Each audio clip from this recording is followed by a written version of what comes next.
Hey, how's it going? My name is Vashalos. If you didn't already know, thanks for tuning in. Today is the launch of Last Epoch's new cycle, Tombs of the Erased. I hope you're excited. I know I am. And I'd like to talk to you about my League starter plans. I'm going to be playing a rogue that uses Shuriken. Then we're going to use Cinder Strike for a damage steroid alongside Smoke Bomb. Probably Falcon as our remaining skill slot there. I chose Blade Dancer first. And I thought that was the right choice because I wanted like Silver Shroud stacks, but really this is more of like a melee ascendancy, and the parts that I would be interested in for a throwing skill anyways are at the start. So as you can see, since I chose Blade Dancer as my first ascendancy, I can't go past here with the Falconer. So what I'm going to do, once I make my new character for the cycle here in a few seconds, or minutes, whatever, I'm going to choose Falconer as my main hero ascendancy. I don't know what they call them in this game, but yeah, I'm going to be mainly a Falconer, and then my secondary points are going to be going towards Cloak of Shadows, Shroud of Dusk, 5 points for Pursuit and the movement speed it grants, and then there's some throwing nodes here at the beginning as well. For Falconer, since I haven't played it yet, I can't really give you too many recommendations other than throwing skills don't really scale that well from your weapon besides like poison damage and bleed chance and other stuff. You can get like shock chance too, that's pretty good. Correct me if I'm wrong. I'm still pretty new to this game. I'm just giving you a rundown on all my plans. But yeah, plus the dexterity is going to raise up your damage for the Shurikens. And as you can see here, they just spin around me. They spin around. And what I'm going to be doing, where's my main skill? There we go. Is we pick up 4 points for Pierce early on, because that's going to make clearing feel really good.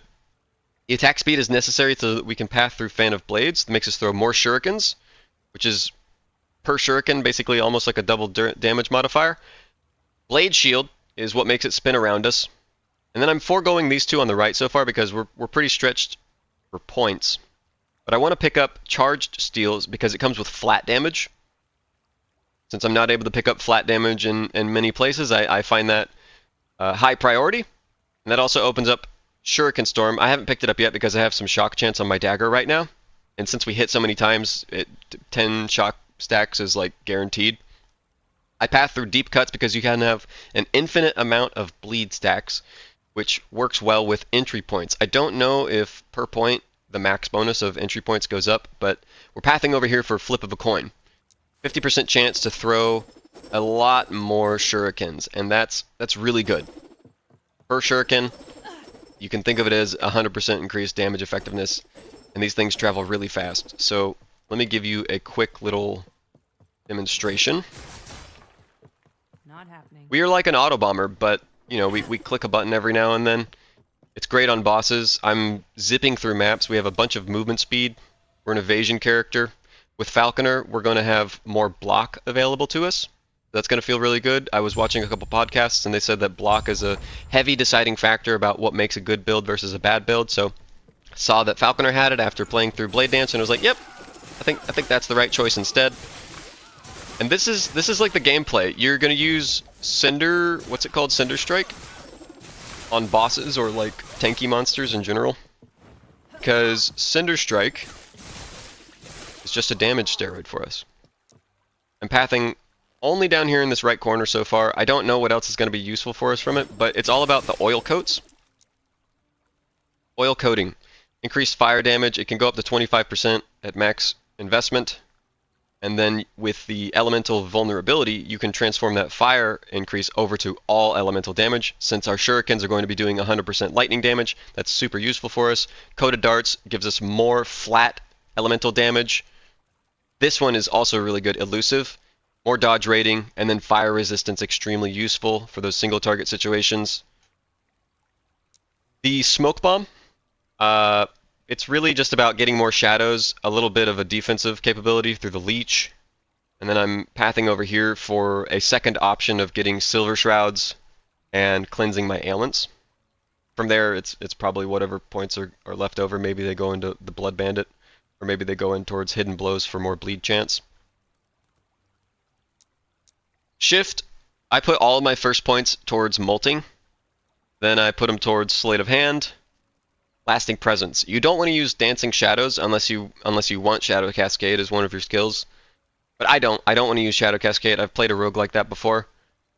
So whenever it uses Shadow Cascade automatically, the previous shadow goes away. I want to throw Shurikens, so we're not taking that point.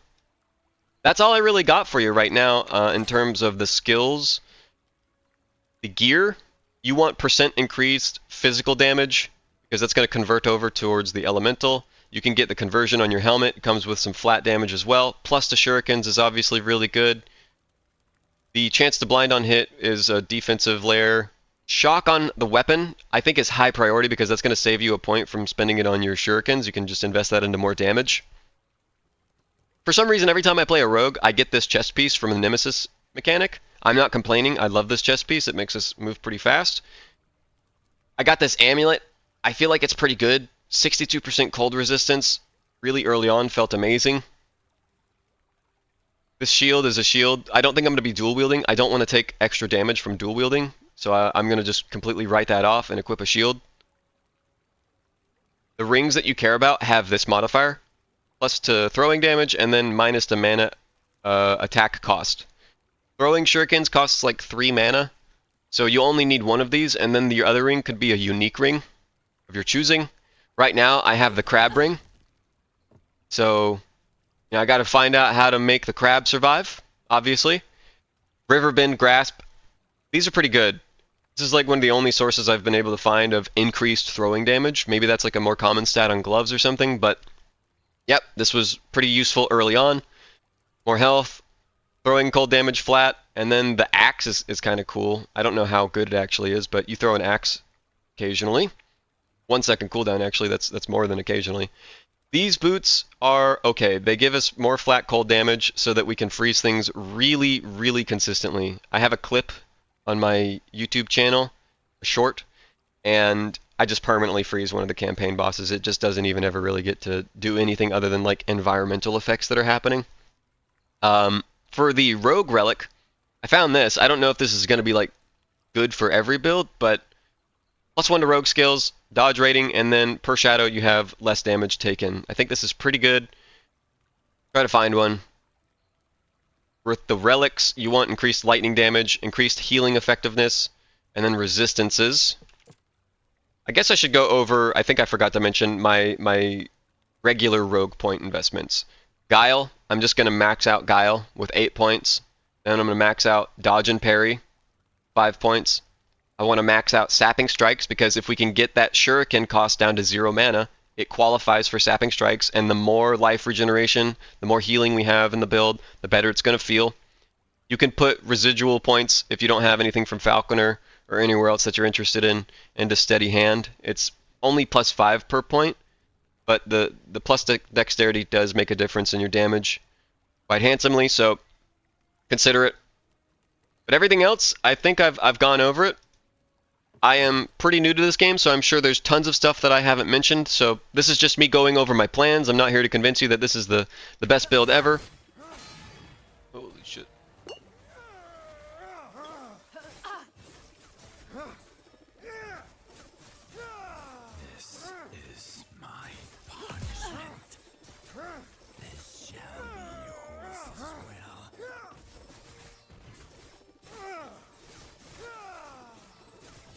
He's just stun locked. What can he do? Must not be freed. By the way, if you guys know of a way that I can get rid of this minimap in my top right corner, I would love you forever.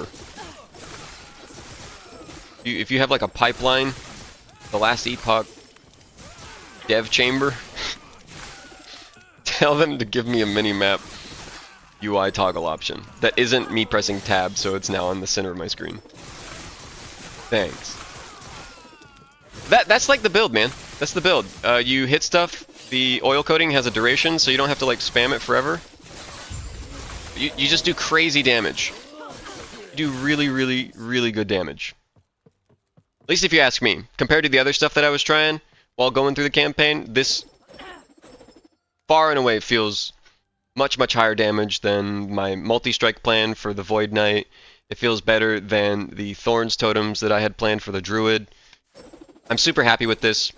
Absolutely what I'm going to be moving forward with. And I want to go over some of the other good things that are happening for the build. Shuriken got buffed. 25% damage buff across the board. Just 25% stronger. Hull 1/4. Boom. That is gonna be insane. We are going to melt faces through the campaign while also being lightning fast. Next, some people have been talking about the Chakram buffs. Don't play Chakram, okay? Why? Why would you not want to play Chakram? Well, here's the thing. Read it. You now throw a single returning Chakram. One. You are hitting once compared to, I don't know how many, like, throw 3 Shurikens? Okay, 3, and then plus 2, so that's 5. And then we have a chance for them to hit multiple times with Blade Shield. It's not like 100%. It's kind of like not really a thing. But, yeah. With flip of a coin, that goes up to 9 Shurikens. So the damage buff, even though it is 100%, right? Like instead of, if we just do, I don't know how it calculates the damage, right? It says per second, but let's just assume here. Even if one big Chakram does double the damage of a regular Shuriken, is double the damage equivalent to multiplying it by 9? No! Quick maths, no! Times 2 is not the same as times 9.